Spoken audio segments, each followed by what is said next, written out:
Estamos de volta. Nós estamos hoje conversando com o João Alberto Teodoro sobre o livro O Reencontro de Heróis, que tem como subtítulo Lutando para Vencer. É um livro ditado pelo espírito Frei Antônio Maria.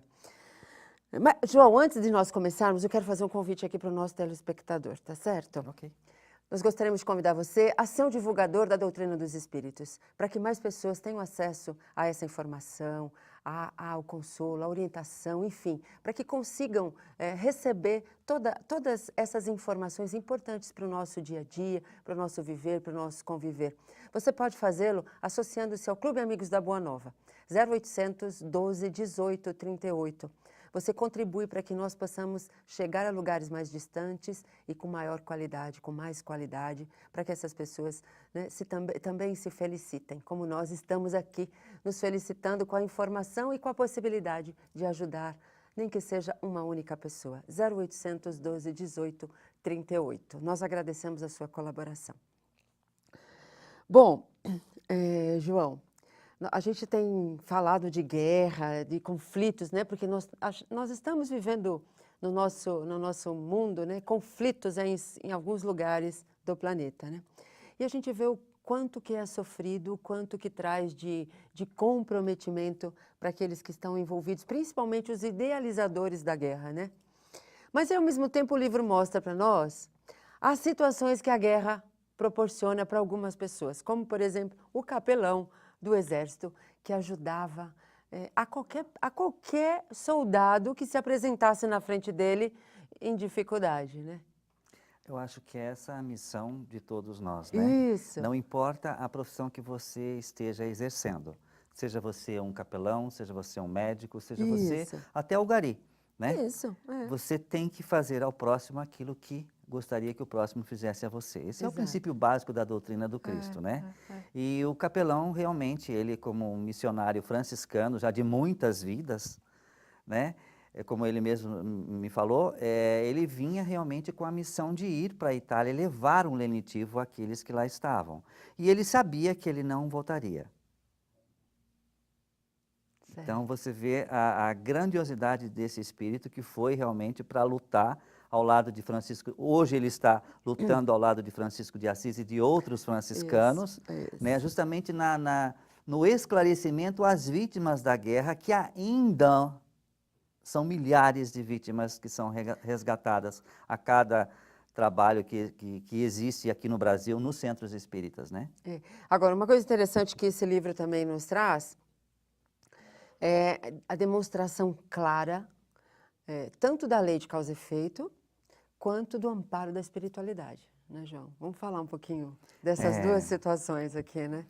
Você sabe que você vê pelo amparo da espiritualidade que quando os japoneses estavam se reunindo para atacar Pearl Harbor, né? Isso. No plano espiritual, né? Aqui na região do México, por ali, Peru. Isso.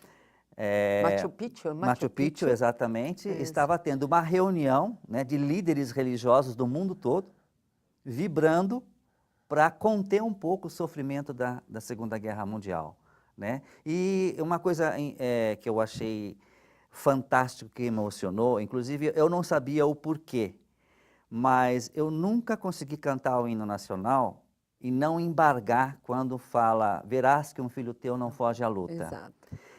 Esse pedaço, em todas as vezes, eu como militar ia cantar, eu não conseguia cantar.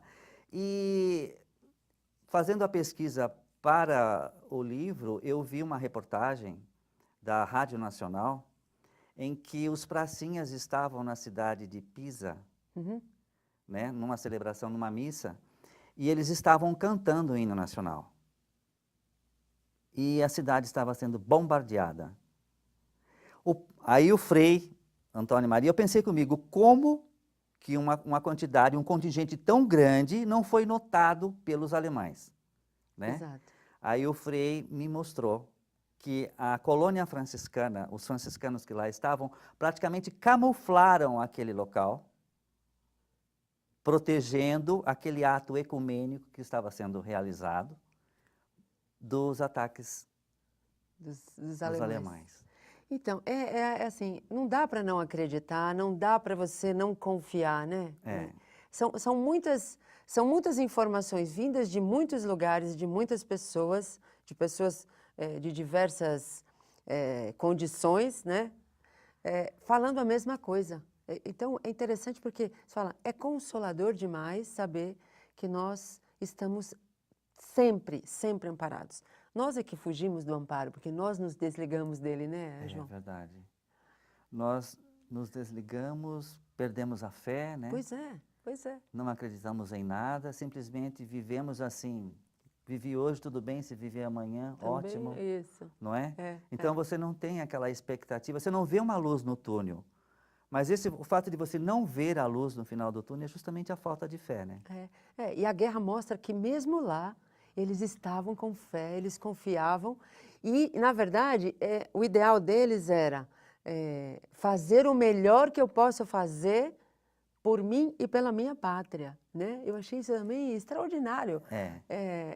Eles entenderam e assimilaram, apesar de ser uma situação de extremo sofrimento, eles estavam conscientes do que eles estavam fazendo, né? Um dos momentos importantes que eu tive, né, ao escrever esse livro, foi quando eu me encontrei com o general Mascarenhas de Moraes, que foi o nosso comandante da FEB lá no Teatro de Operações na Itália, e onde ele falava o seguinte, que eu trouxe esses jovens para cá. Muitos morreram, em torno de 400 e pouco, foram enterrados em Pistoia. Aí ele transladou os corpos até o Rio de Janeiro, ainda ele falou, é a minha missão trazê-los de volta à pátria. Desculpa. E hoje ele continua no resgate a essas vítimas. Exato. Não só essas vítimas, como as vítimas da guerra em geral, que foram milhares de vítimas, né? Então, ele ainda continua como, digamos assim, um general sem patente, mas continua sendo um soldado do Cristo, resgatando as vítimas que ainda estão lutando naquela... Isso, porque deve ser uma situação muito difícil de você se reequilibrar quando você volta para a espiritualidade numa morte assim trágica, morte estúpida, né? Estúpida, trágica. E muitos sabiam porque estavam lutando, outros não. Isso. Então é interessante. Agora, uma coisa também que a gente pode falar, João, que eu achei muito interessante, é o processo da lei de causa e efeito, os encontros, os desencontros e o reencontro, né, João? O reencontro. Mas nós vamos falar já. Daqui a pouco nós vamos falar. Nós vamos a mais um breve intervalo e já voltamos falando sobre o reencontro de heróis. Até já.